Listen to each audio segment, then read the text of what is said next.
Hey everyone, this is Coach Matt Rogers, and I'd like to welcome you to the Significant Coaching Podcast. And I'm really excited for our guest today, one of the best in small college basketball. Uh, his name is Coach Pat Juckem.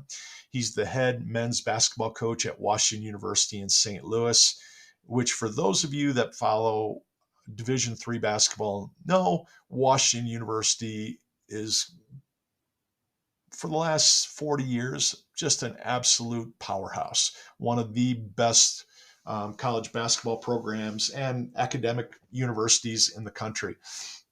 And we had a great conversation today, and we'll get to that here in a bit. I wanted to start our podcast today with just a quick apology for those of you that have been following the Significant Coaching Podcast, and you've realized that we've gone a number of weeks without an episode. I've had a really rough couple of months. I've gotten sick a number of times. A couple of my guests have gotten sick, and we've had to push off conversations. And I've made the decision to step away from high school coaching for the next year or two. My business has gotten much too busy, and my clients, my families that I work with, the universities that I work with, the clubs that I work with, they really need more of my time. And that, with the time I want to be able to give my wife and kids, I've had to give up something. And I had a great experience at Devlin. I love the guys there. I love the kids, the managers, the faculty, the staff. I loved working with everybody, but it was just becoming too much for what I wanted to give and what I was able to give. So for those of you that have been wondering why there hasn't been more episodes, it's because of illnesses and just a big transition that I've been making with my business. But thank you for coming back, and I'm excited that we're kind of restarting with such a great guest. I want to tell you a little bit about Pat Juckem, just so you have a little bit of understanding of why I asked Pat to be on, and why we've been friends for almost 20 years now. Pat has been coaching. He started off, his first head coaching experience was at my alma mater, Coe College. He then jumped to one of the top 2 or 3 conferences in the country and was the head coach at UW-Oshkosh up in Wisconsin. And for the last 6-7 years, he's been the head coach at Washington University in St. Louis, one of the premier schools in the country, but also one of the premier college basketball programs in the country. Great reputation. And he was a great hire. And WashU and their administration should be just thrilled for the transition that Pat has made after taking over from the great Mark Edwards. Pat has been a head coach for 18 years. It would be 19 years, but he lost a season to COVID. But 18 years, and he's almost got 300 wins. Just a ridiculous number as a D3 coach, and that amount of time to get almost 300 wins that quickly. It speaks volumes with how good of a coach he is. You're going to hear Pat talk about what he does in recruiting, which I think was really profound. He talks about how he listens for voices. So pay attention to that part of the conversation. So if you're an athlete, okay, and you're 14, 15, 16, 17, 18 years old, and you want college coaches to recruit you, and they're coming to your games, your matches, your meets, I love what Pat said about how he's listening for your voice. Are you a leader? Are you engaged? Are you a communicator? Do you speak with conviction? When you come off the bench, when you go to the bench, how do you speak to your teammates? How do you speak to your coach? How do you take coaching? So that coachability, I loved. I loved our conversation about that. And he goes into great depth and really explains it. We talked about captains and kids that internalize their emotion and what's kind of changed in this environment with COVID and cell phones and social media. So I really enjoyed our conversation. Like I said, I learned a lot. And it's always good to hear great coaches reinforce the things that I believe in, but also things that maybe I need to reevaluate. And Pat did a really great job of that. So I really appreciated that. So without further ado, here is the great Coach Pat Juckem from Washington University. Enjoy.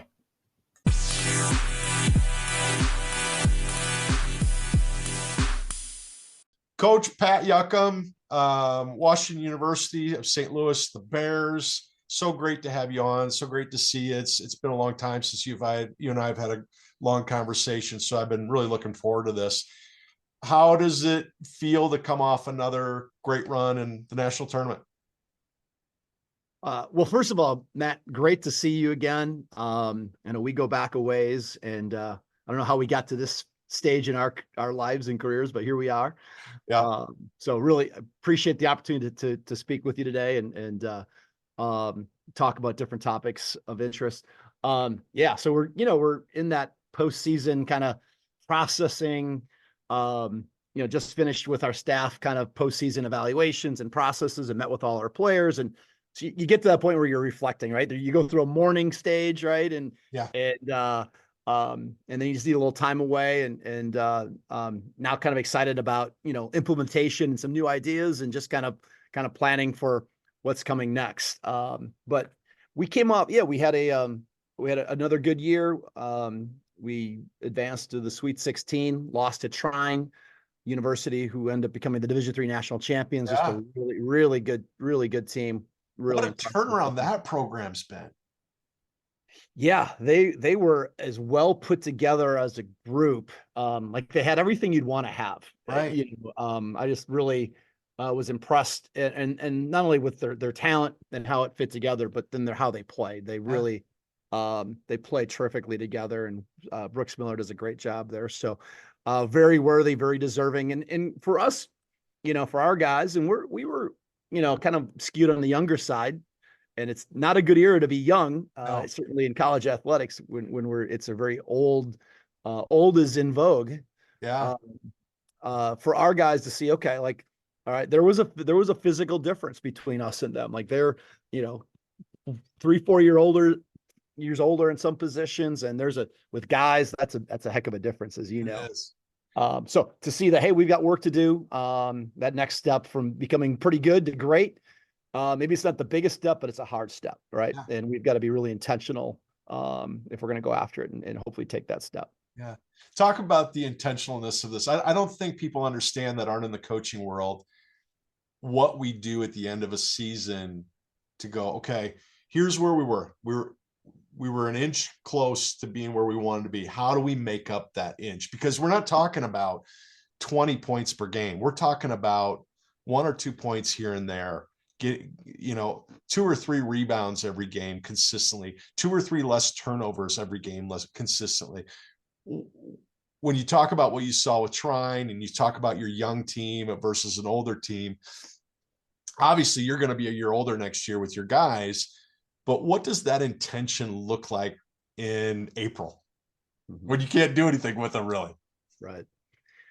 Yeah, a couple things there. Again, we go through a process here, like I mentioned, with our coaching staff of, evaluating everything we've done, and I have some prompts that I keep using, and it's really, it's a fun process for us to individually, all right, what do we like about what we did in practice?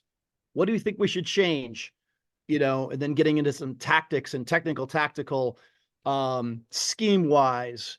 Hey, what do we think we do really well? What are some things that we really need to examine? And it leads to then we come together as a staff and have a really deep discussion. And I really want to listen to my assistants, and we try to create an environment where, there's a lot of trust, and, don't hold back. Let's be really open. This is our thing. It's not my thing. But I really always enjoy that going through it personally, reflecting, but then as a staff. And then we also apply that towards our returning players. We look at development in this kind of 360-degree continuum, and it's not just their skill on the floor. It's as much, okay, it's the full, it's academics, social, their career aspirations, where they are in terms of being leaders, and their desire to lead, and how can we help there? And then certainly then their physical development and their skill development. And so I typically have about an hour long postseason meeting with our guys. I asked them to bring a couple of things with them. What did you like? What did you learn? What's next? Right. What's next for you? What's next for our team? And the feedback, I think that's the best thing, is what's on their mind, and how are we aligned? Are we on the same page? Or it can be really illuminating in terms of, okay, hey, we've got to, deeper dive this a little bit and make sure that we're going the same direction. But it's an investment of time that's really important. So at this point now, Matt, we've had all those meetings. Our guys should have a pretty good feel for what are the, 2-3 things to focus on. And it's not so much turning a weakness to a strength. Sometimes it's something they're good. Can I turn that good thing into maybe a weapon? I'm a 35% 3-point shooter, a 34% 3-point shooter. How do I get to that next step where I'm a knockdown? I'm a 40%. On a scout. They're chasing me off everything. They're an Allen, as we call it in our scouts. So at times it's helping them understand. It's again, those incremental things. You mentioned the razor thin margin in competitive athletics. We had 2 tournament games. We won in overtime. We could easily have been bounced in the first round. So everything is so narrow. So if you can make just an incremental improvement, and we try to get our guys to focus very much on, on just attacking one day at a time, not get too far ahead of ourselves. And hopefully, if they get better, as they develop, then collectively there's a cumulative effect of that is pretty powerful. You have, at WashU, you have, I would imagine, a lot of really cerebral kids. They're bright. They're coming in with high academic standards, but and I know you, and I know what Mark did, and you guys both really recruit these high level, high IQ kids. And what I'm interested in, when you have these exit interviews, how often do you feel like, when you ask them, what do you think about the year? What do we need to do differently? What do we need to do better? How many of your guys, their opinion of the season is based in reality? Mm-hmm. Or you can sense there's still some immaturity in this young man. I don't think he really understood. Sure. Without, I don't need specifics, but how often are you seeing that at WashU compared to Oshkosh and Coe? Are you finding there's a different conversation at the end of the year with your kids? Matt, I don't know that it's appreciably different. Okay. 18 to 22-year-olds in their own development. And you're right. Because of the, just the academic standards here, we do have really curious, intelligent students, but I feel like I had those guys at Oshkosh and I had those guys at Coe. And right.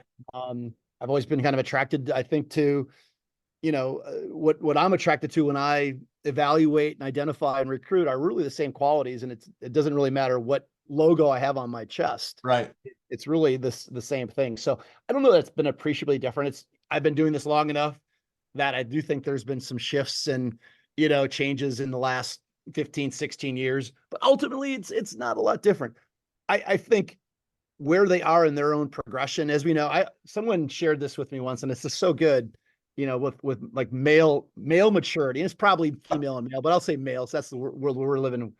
And it's, like when you're popping popcorn and you throw the seeds on the oil, they all don't pop at the same time, right? That's right. That's a great analogy. Kernels pop early and some kernels, pop much later or don't pop at all. That's right. And it really is where, so they're all in different stages and phases of that. But I really do value their feedback. And we've always tried to create, an environment and a culture where the players have ownership, right? We always heard yep. Coach-led team can be good, but a player-led team can be great. That's right. And but you have to have the kind of guys that have the capacity and those leadership skills and the wherewithal and the same value system to drive that. And when you have that and you have the talent, well, that's when you typically cut down nets. That's right.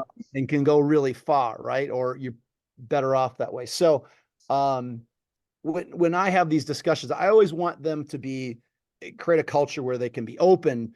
When You know, again, in this generation, you know, communication, like with something we really have to develop. But I think if we have a trusting relationship and they know that we're invested in them, not just as basketball players, not just based on, you know, how well they shoot the three and play D, but you know what? Ultimately, I care much more about how they're doing emotionally, socially, academically. And if those parts are always are in line and going well, the basketball part tends to take care of itself. Yeah. So we do invest a lot of time in, and I think that's what the good coaches do, is in building relationships and building trust. And that's, you can't take a trust pill. That's just, Yeah. you know, constant interactions and going through some tough things. Like we got to go through some adversity. We got to go through maybe, you know, this young man struggling, because out of the struggle, that's where the growth comes. And maybe that's where our relationship goes. And then now, hey, we can take things to a whole nother level. So, you know, I think when we get down to that feedback part from them, depending on where they're at in their maturation, and then also having gone through this a few times, like I think, you know, they don't know first. It's always great to have freshmen. I remember your freshmen are always so important because they're naive. Yeah. And everything's first and they can't anticipate anything. They bring precociousness. And it's healthy and it's good. There's a good energy, but they also, the intensity of college athletics, college basketball, being a college student, all of that together, that's a heck of a lot, as we know. And just navigating year one is, you know, we put a lot of time and are very, you know, try to have a good plan for helping those first year guys, along with our upperclassmen, being mentors. But once they've been in our program for, you know, 2 years and maybe even 3 years, I feel like now they have things to compare to. And I think that's when that feedback is most rich. You know, they're just maybe a little bit different in their maturity. Not that we don't take that feedback at any time, of course, but I think it's really helpful. And the other thing too, I started doing, Matt, I don't know why I've done this longer, is those graduating seniors, those ones that are done. Yeah. Having extra interviews with those guys too, because they're no longer playing for you. Yeah. They're not concerned about, well, will coach hold this against me or That's whatever. right. And I love kind of sitting down with those guys, you know, while still somewhat fresh, and just saying, hey, you know, talk to me. What did you like? What, you know, what would you change? Give me some ideas. Give me some, you know, and I feel like those have been actually some of the most helpful in terms of just getting that authentic feel for what is that experience like. And I'm not going to hold back, coach, because I'm out of eligibility. Yeah. I've found it essential as well. Those are the best. And there's such a huge difference between your freshman and your senior, because a lot of it is the development of their humility. You know, I was just working with a kid the other day working on his jumper, and we were talking about eliminating the extra moving parts in his jumper, you know, to get him consistent with shooting the ball the way he wanted to. And I think the same thing, you tell me if I'm wrong, I think the same thing goes with the growth of their character. When you're a freshman, there's so much going on. You talked about the precociousness.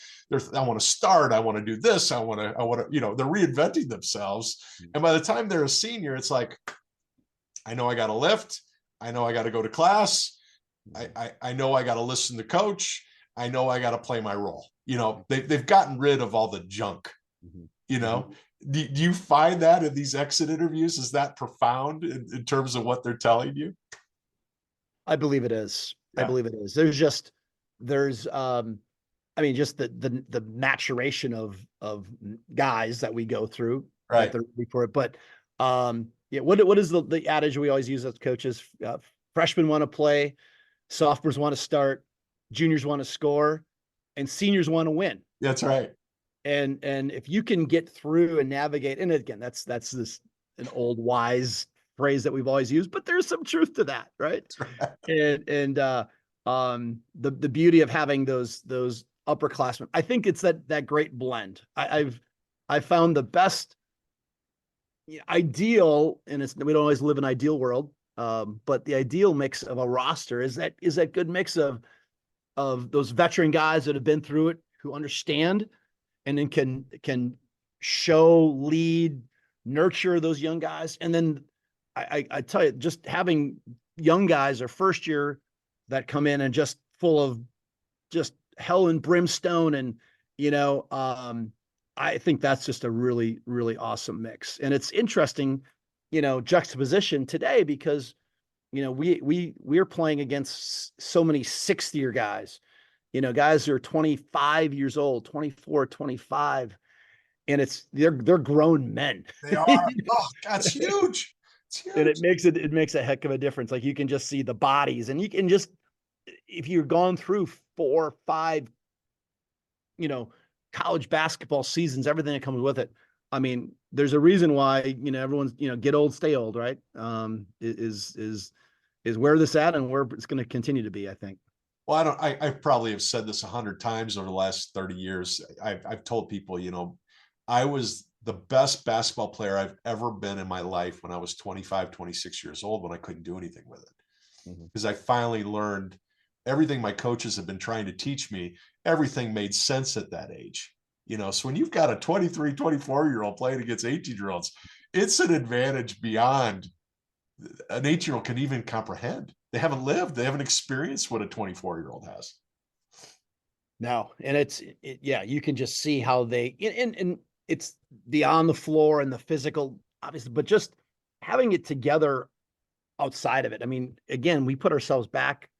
It's been a while for you and I, but again, when you're starting out, and it's probably more complicated today than it was in our era. Yeah.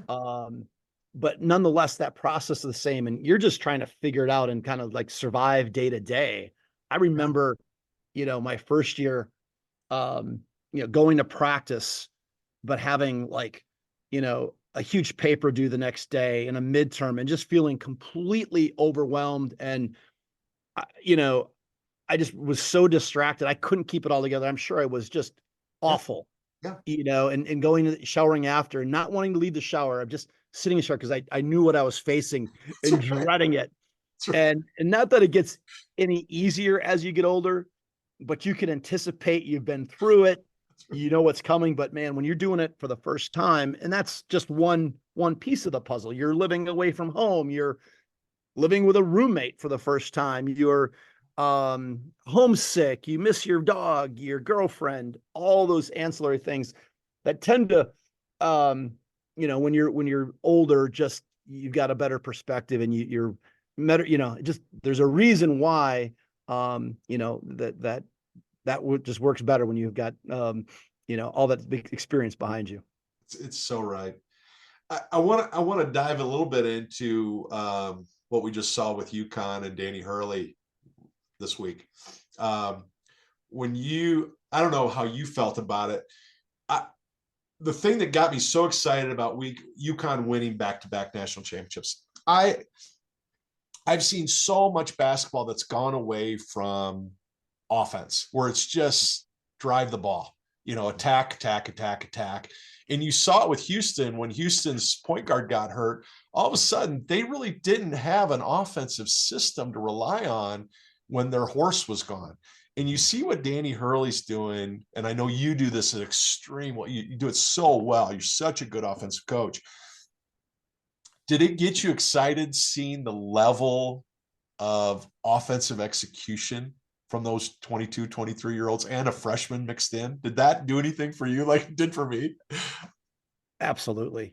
How refreshing is it to see like flex screens set? That's right. And back screens, flare screens, and flare screens. And, again, it was like everything else, right? Things are so cyclical, and our sport is no different. And like anything else, when that we had the dribble drive era, which is still ongoing, and then blending with, pick and roll, ball screen. And, it kind of came to the conclusion this year. I know we talked about as a staff, like, can anybody really guard a back screen anymore? Can anyone guard a flex screen? Because we used to, we would drill that. That was daily drill work, right? We're guarding cross screens and back screens, and because you had to, because that's what you saw. And occasionally you'd work on your ball screen coverage, but it was so basic. That's right. Well, now we drill ball screen coverage every day, and we don't spend as much time, drilling. It's guarding the ball. Like the game now is, can you guard the basketball? That's right. Kids, like, that's the change I think that we've seen in our careers and even predating us. Players are so much more dynamic with the ball. Yep. To your point, it's create space and get downhill, and Yep. there's a lot to be said for why that's, and players are better. But it's not like the Juckem players can't put the ball on the floor and go by people as well, but they make you guard, 6 actions, in every screening angle imaginable first, and then you still got to guard the basketball. Yeah. It's just it's so refreshing just to see. And there was a lot of this. It wasn't just UConn this year, and watching you coach this year, and I've gotten to watch some clips of your teams. It's just so refreshing to see kids beat their man in a dribble. They see the help defender, and as the help defender is taking that step to slide, the ball's out of their hands to their teammate. Mm-hmm. To me, it's such a lost art. Yeah. Understanding how that defense shifts, when to get the ball in your hands, and kids being able to have that vision. I coach high school again for the first time in 20 years this year, and I was amazed at how poor the vision was. Just understanding how to make a simple pass to swing the ball. I had to reteach it, how to V-cut to get open from your defender. No one had ever taught them. Are you seeing that when you're watching film at your level? Are you seeing that struggle? Are you seeing that different? I think what we can see when we have a young player, you can tell what his or her, in our case, our guys, like what their high school program emphasized. You can see, some come with a really good base of skill, and they're balanced, and maybe they play off 2 feet, and they can pass with either hand. And then we'll see guys that, quite honestly, they have other strengths, but you can tell that that's not something that was certainly stressed in the program they came from. So you can see what was emphasized, which is always kind of interesting. I see it a lot with what they do defensively, Matt. Yeah. Like how they close out. Just, are they in a stance? Like just being in a stance off the ball and having the ability to multitask and see my man, play the ball, so that's always, I think, the biggest struggle with first year with young players transitioning is more on the defensive end. Yeah. I'm seeing now they're coming with their offensive skill continues to grow and grow, and it's maybe not it's not as much off the ball feel, but it's certainly with the ball.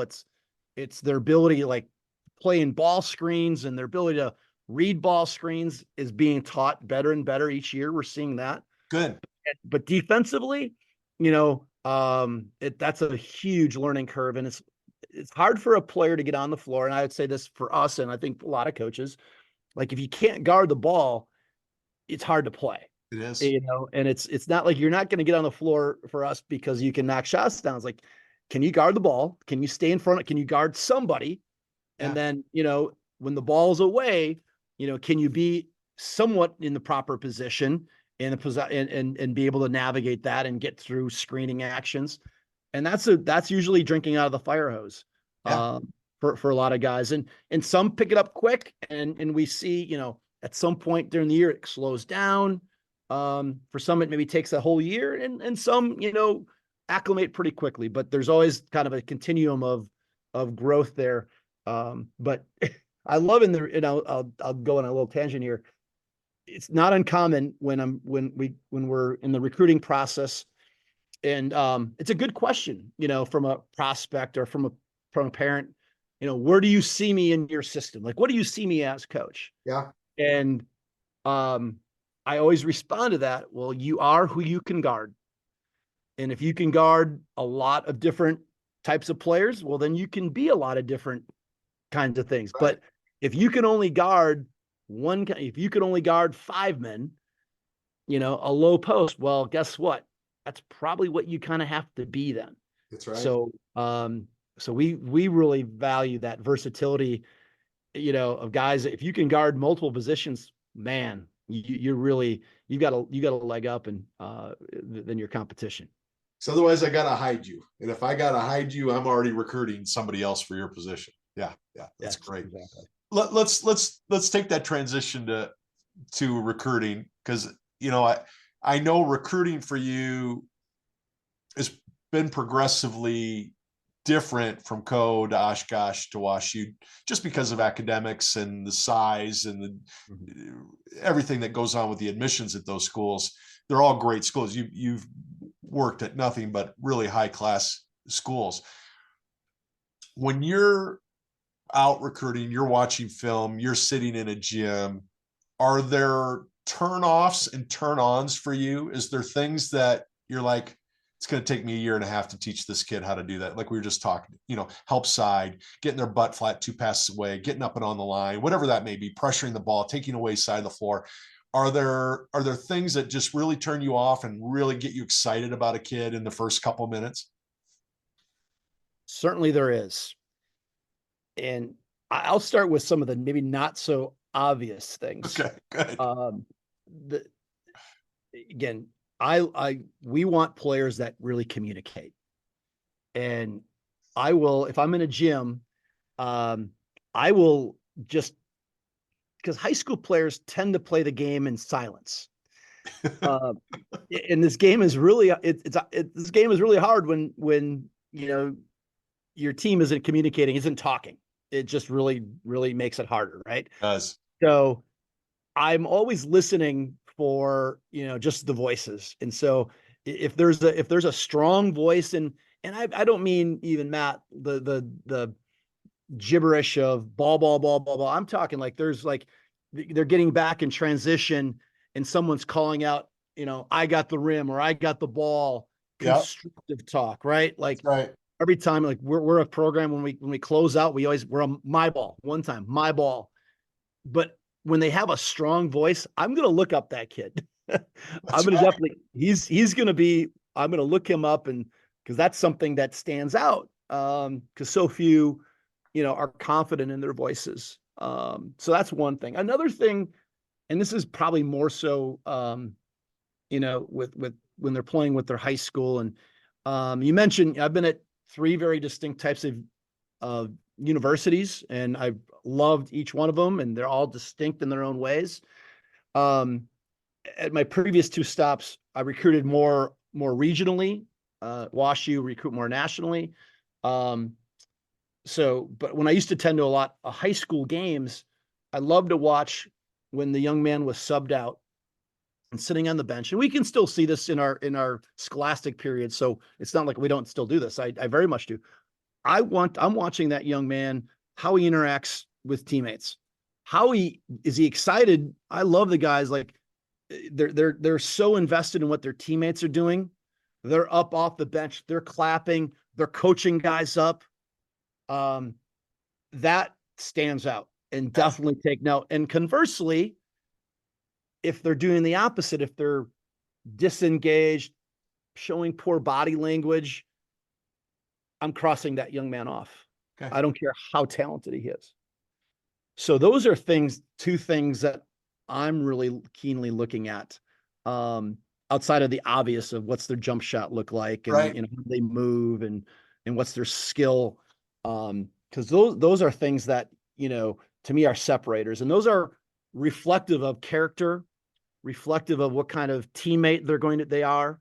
I have a quote I stole from Brad Stevens. I saw this. I went to Butler when he was there, and it was in their coach, or it was in their locker room.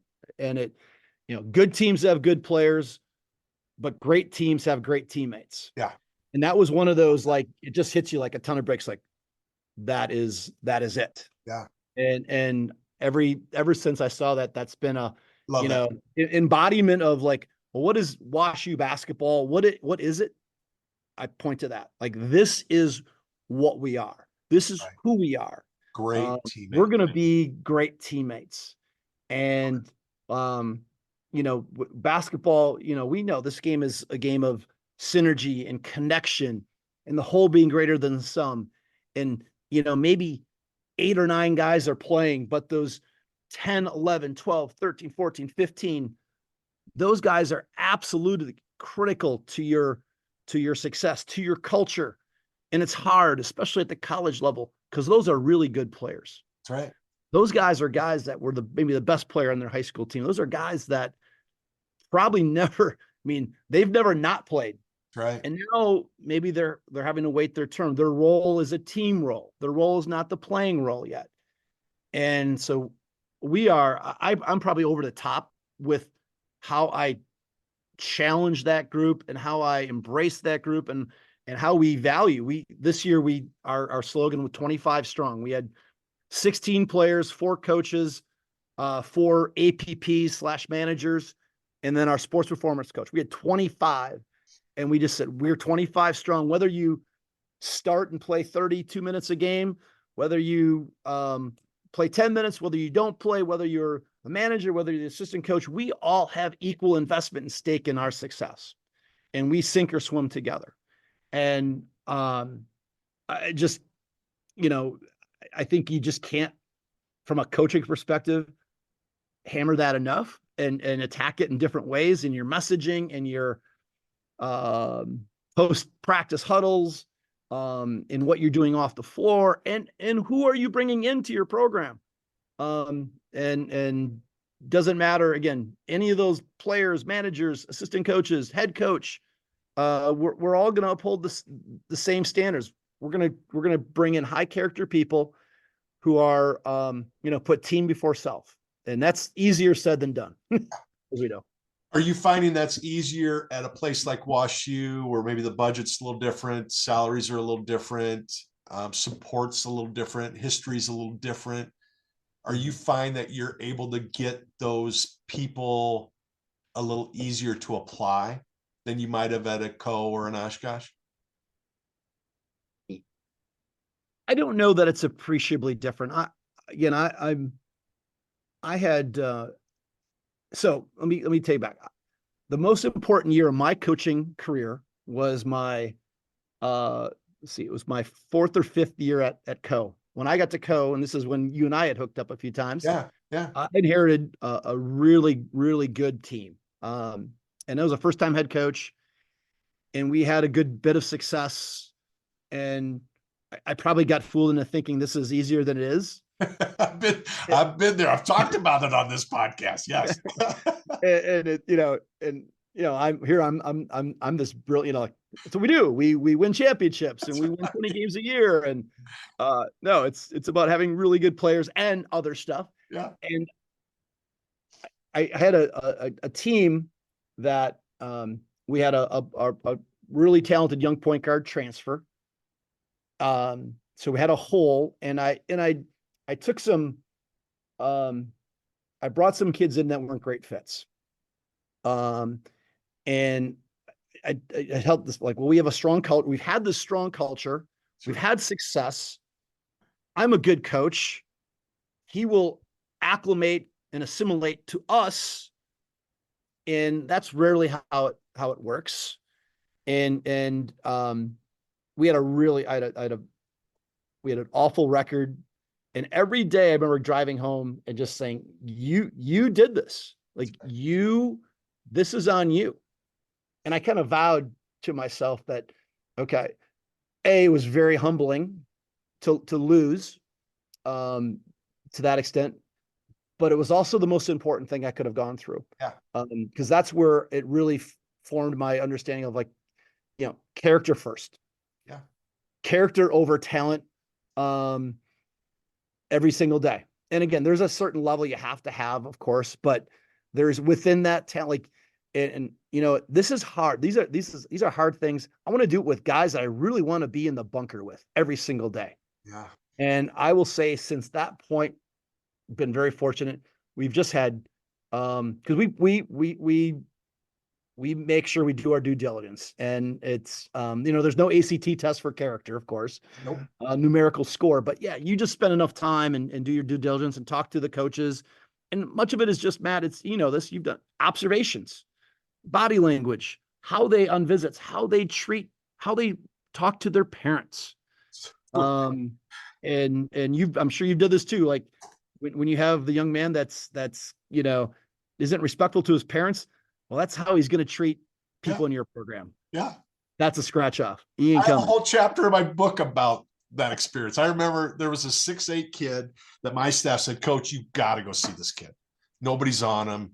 Dynamic, 4.0 GPA, 6'8". Nobody's talking to him. I drove 6 hours to see this kid play. And he comes out in warmups, throws the ball up in the air, fakes the high five to his teammates, talking to the kids in the crowd.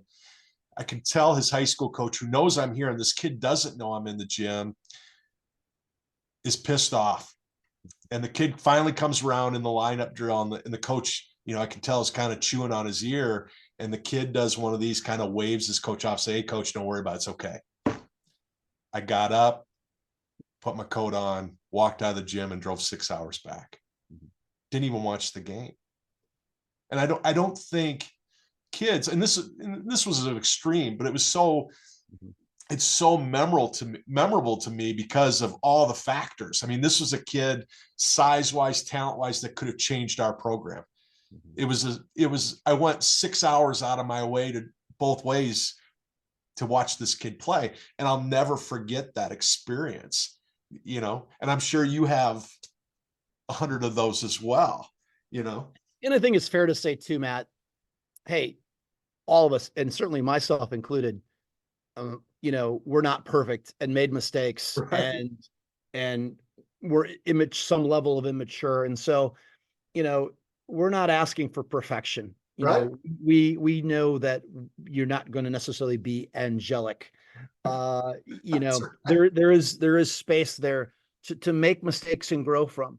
But I think it's for parents or for young people to be aware that it is something that we are paying attention to. That's right. It is something that, and I think it's, well, coaches only care about, again, my jump shot, my vertical, how athletic I am. And while those things are certainly things that we do pay attention to, Right. equally, we're paying attention to some of these soft skills, some of these other characteristics. And, especially as you're going to, whether it be for scholarships or for a really selective, highly selective university like where I'm at right now, we only really have maybe 4 spots in a class. We are very selective. Yeah.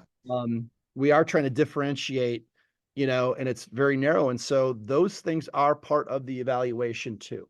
But I also think it's, in fairness, like, I love helping young men kind of go on that journey and figure things out. And I think we do have to make some mistakes to grow from them. We'd all agree. And again, it starts with me. I struggled my freshman year and just academically.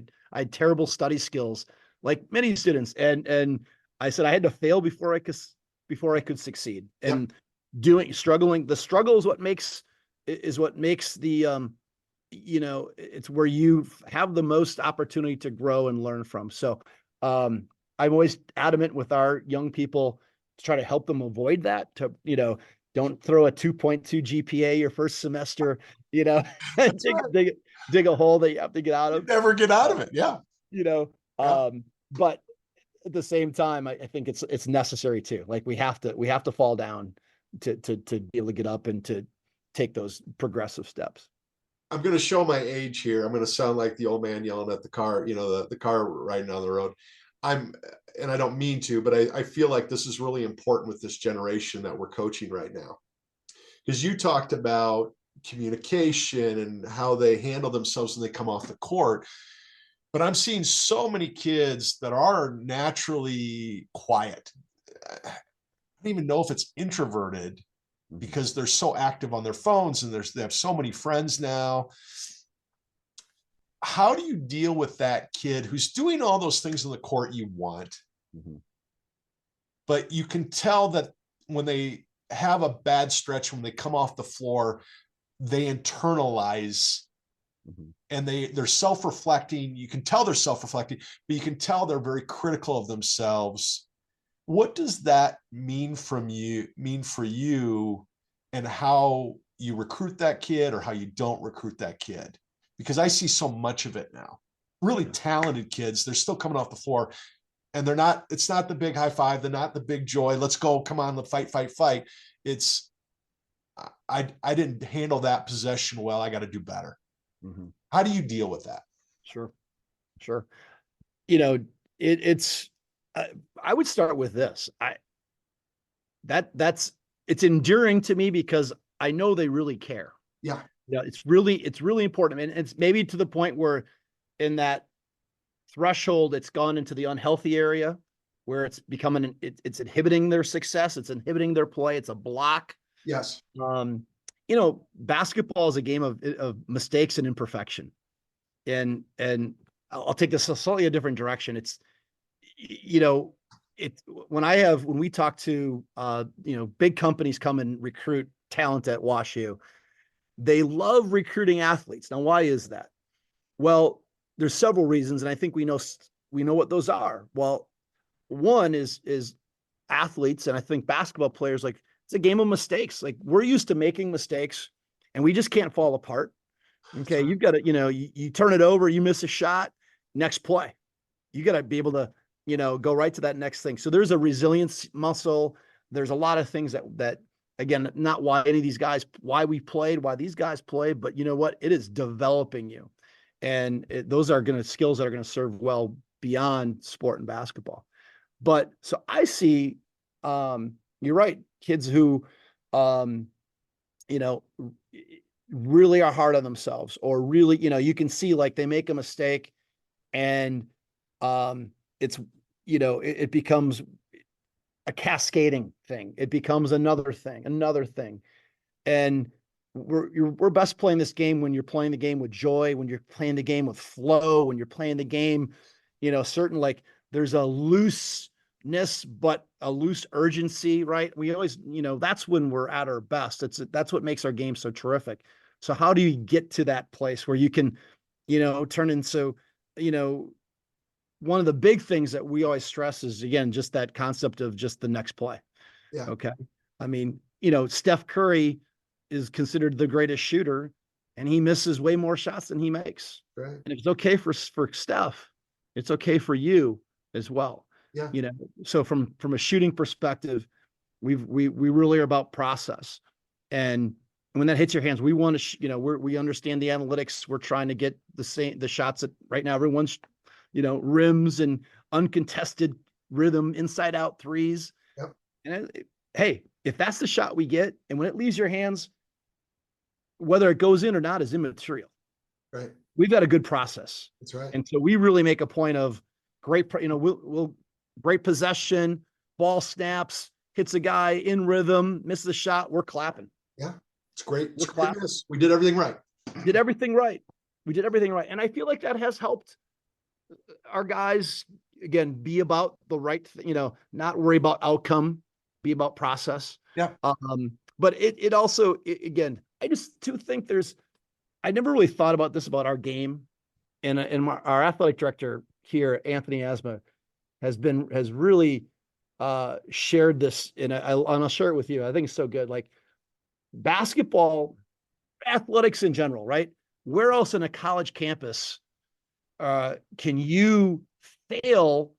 Do you fail so publicly as you can do in sport, in front of your peers, in front of your best friends, in front of your family? There's so much more learning that goes on in the courts, in the fields, and then it goes on probably in those four walls of those classrooms. That's right. Right. And to be able, so in our sport, it's great, right? The games, as you get in later in the year and they get bigger, the crowds get bigger.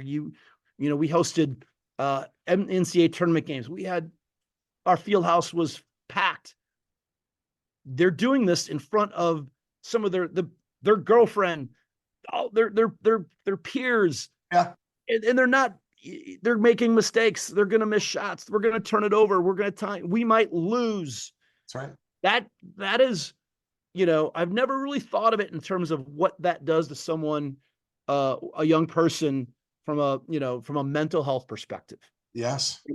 performance perspective, Yeah. but that's pretty heavy, and the blessing today, maybe we're in an era where we're more open. I'm seeing this. I'm better at it than I used to be. Certainly our young people are more open and overt about talking about their mental health. We are checking in more frequently. We are creating more services. This is heavy stuff. And I would say, well, it's just a game, but Yeah. it doesn't feel like just a game, right? No, It feels like a lot more than that. that's right.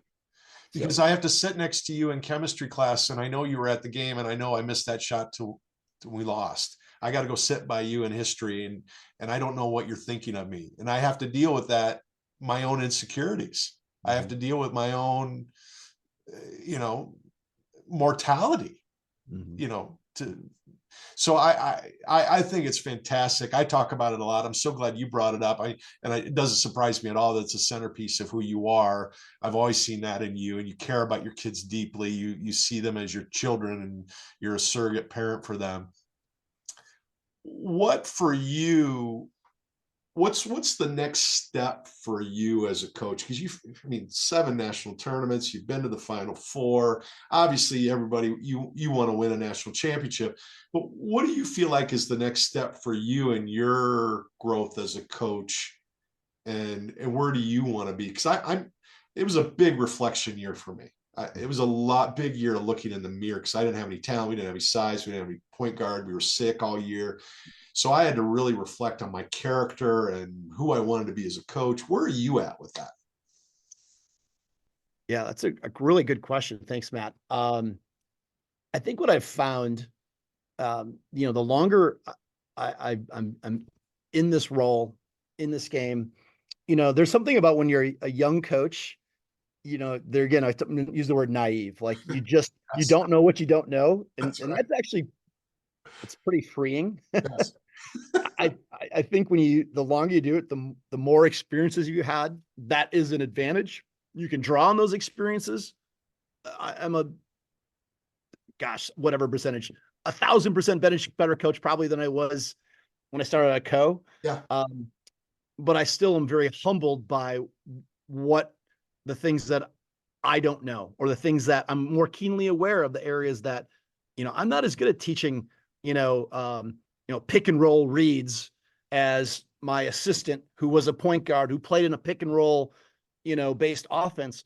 Like, he's better at that. And I've learned, Luke Collins has been my assistant here the last 2 years, and I've learned a ton. I'm a better teacher of pick and roll and reads because of him. it's great. Observing him, talking to him, going to get on the board.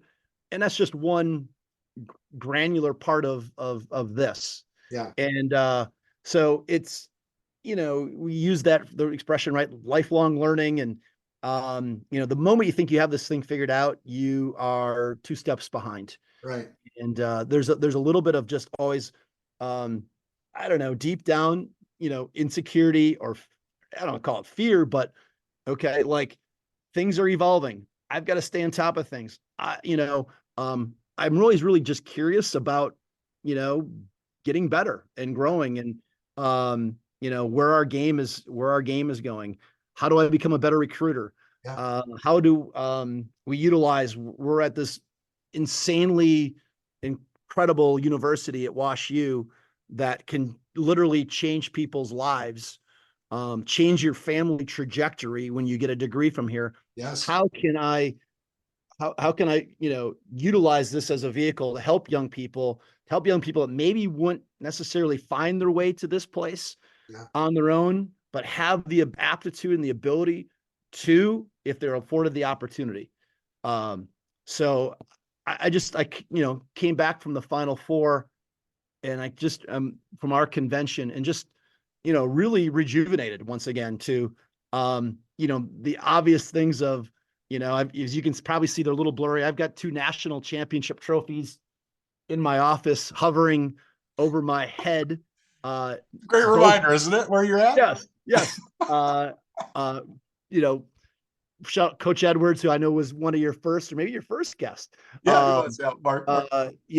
And yes, I've gotten close, but if it's just, if that's the only thing what it's about, then I'm in it for the wrong reasons. And if Exactly. everything else comes together, we give ourselves a chance, an opportunity to cut down the last net. That would be incredible.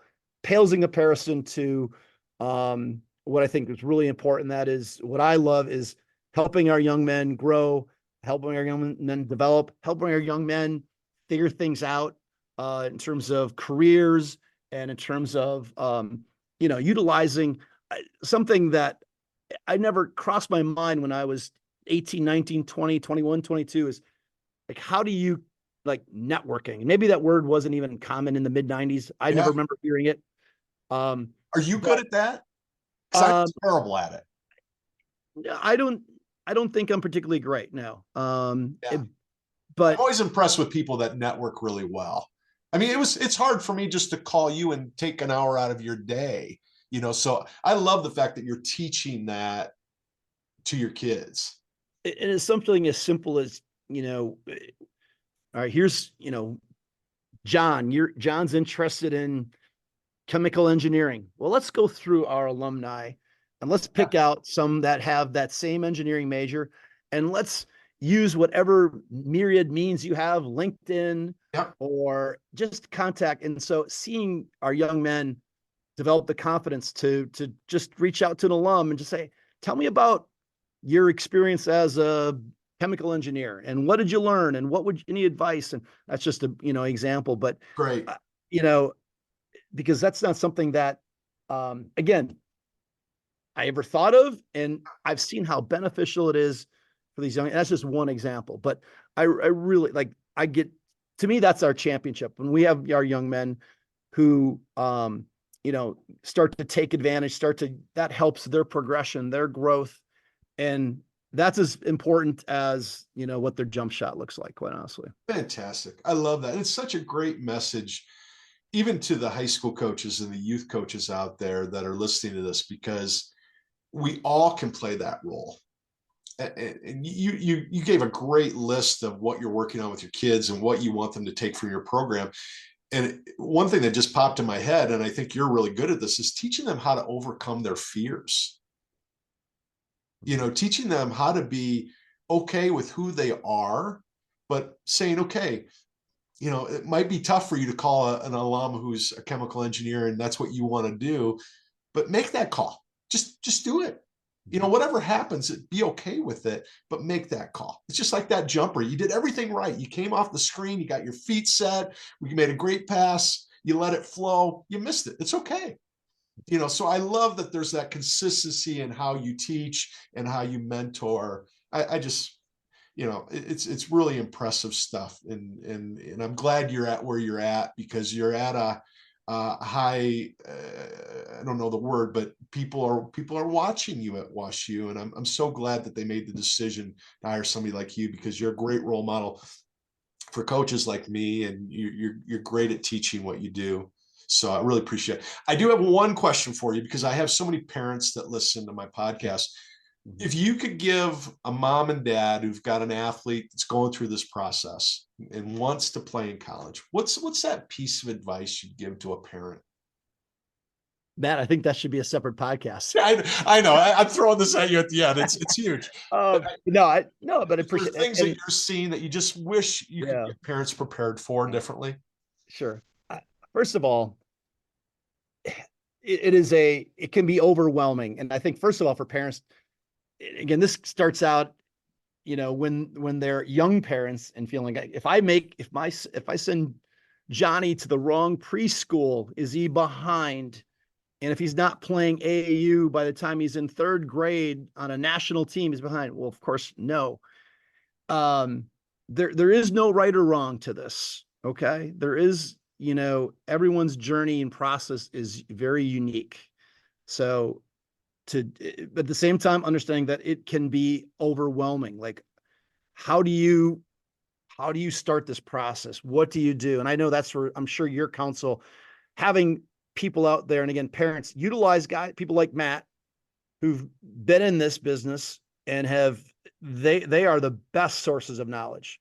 Utilize, hopefully your high school coach, those people that, have maybe somewhat been in the arena. But advice. Well, so I would start there. That's already great advice. Yeah.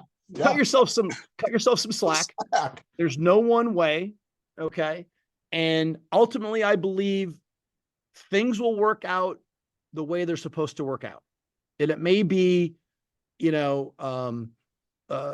twist to this, and it might be arduous, and it might at times seem overwhelming, but ultimately, I think young men and young women tend to end up where they're supposed to end up in this process. And we're in an era now of again, things have shifted even more, like post-COVID, which is making it, maybe even a little more challenging. But first of all, there's so much value in being involved in athletics, in particular college athletics. Yeah.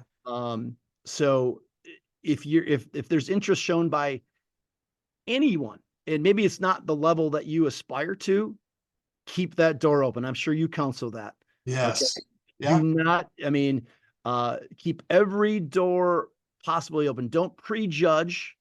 I just think when you're going through the process, so often, we have this again, predetermined mindset, this fixed mindset in terms of, well, I'm really looking for this. And oftentimes, when you open yourself up, and maybe it'd be as simple as going and visiting a campus in a small town, or it's a smaller school, or it's rural, or it's in the city, it's urban, or it's out of your comfort zone. It is so healthy because, oftentimes it challenges your preconceived notions, and, it opens you up to, I never thought that would be where I'd be comfortable, but you know what? I think I kind of like, I like that setting. That's different. That's different than what I was. So do not prejudge or predetermine. Stay open-minded. Also stay, don't give up. Okay. In terms of if you're initiating communication with a college coach and there's not immediate response, don't give up. Maybe communicate with assistant coaches, maybe schedule a campus visit. Maybe it's go to a camp that either that staff or that coach is putting on at his campus. So there's no one way to do this. Certainly, I think the other thing too, I think it's important to share. We tend to look at, I stole this from our baseball coach, and I think this is pretty appropriate. Those that leverage the opportunity, there's those that like it, there's those that love it, and there's those that live it. And if you just like basketball, that's not enough to get you through, because it's going to be really hard. And especially when it's a second full-time job, you're a full-time college student, be a full-time college athlete. It is hard. And so we're looking, going back to what I look for, you got to be in that love it. And I hope we can get you some of those guys in the live it category. Right. But you like it. If you like it, that's probably not going to be, and that's okay. There's nothing wrong with that. You can like it and you can have a very fulfilling, and you will experience as a college student, but it's probably, especially if you're in a very competitive program, you need to be in that love it, live it space. Well, I wanted you to answer that question specifically because I imagine you've got kids that are applying at Harvard and Columbia and Yale, and because they have the academics to get into those schools. And I constantly am finding myself talking to parents who go, I want my kid to go to Ivy League. I want them to go to Stanford. I was like, have you heard of WashU? Have you heard of Colorado College? Have you heard of Trinity? Have you heard of Johns Hopkins? Have you heard of NYU? So there's so many great schools out there. And, just look at your trajectory. You were a great coach when you were at Coe. I mean, every kid that walked into Coe or Oshkosh left a better player because of you. So just because you're at WashU now, who's got this great history and great legacy, you haven't become a better coach. You have, because you've grown, and we've talked about that. But there's so many great coaches out there, and there's so many great academic programs out there that I think it's great for families to hear from somebody like you that you can go make that experience great wherever you go, if you're willing to commit and willing to love it and willing to live it. Right? No doubt. One piece of advice that, and this is, you just jogged my memory, so thank you. That I think is I think pretty helpful when you're going through this process is, there has to be for it to be. You always talk about like find a really good fit, this generic fit concept. What are those 2 or 3 things that really tether you to that university or that college beyond just I really like the coach and I really like their basketball program? That's certainly worthy of one of them. That's right. There needs to be more. Yes. Well, they have an academic program. They're really good in their business program. Their accounting program is really strong, and that's really what I think I'm going to go into. Great. There's another thing. Or I wanted to be in a big city. I'm from a small town. I want a big city experience. This is an urban campus. Awesome. Affords me opportunities to interact with a more diverse population. Awesome. 2 or 3 reasons why, aside from just I really like basketball and I really like that coach, because again, when you go through this journey and it's going to be tough, and maybe again you're not playing as much or you're not playing it all right away. You know what? But I have these other reasons why I'm here, why I chose it. And you take sports away, would you still want to attend that university? And if you can say absolutely yes, then that school should be on the short list. If you can say, I don't know if I would go there if not for basketball, in our case, well, then I don't know that school should be on your short list, or there's a cautionary flag there. So that's where I try to always, for my own children, and certainly anyone else I'm counseling, I'd say, what are those other things that tether you to that university? And part of that might be as these young people go through the process, they're not even aware. I always ask, one of the first communications I have with recruits, what kind of college experience are you looking for?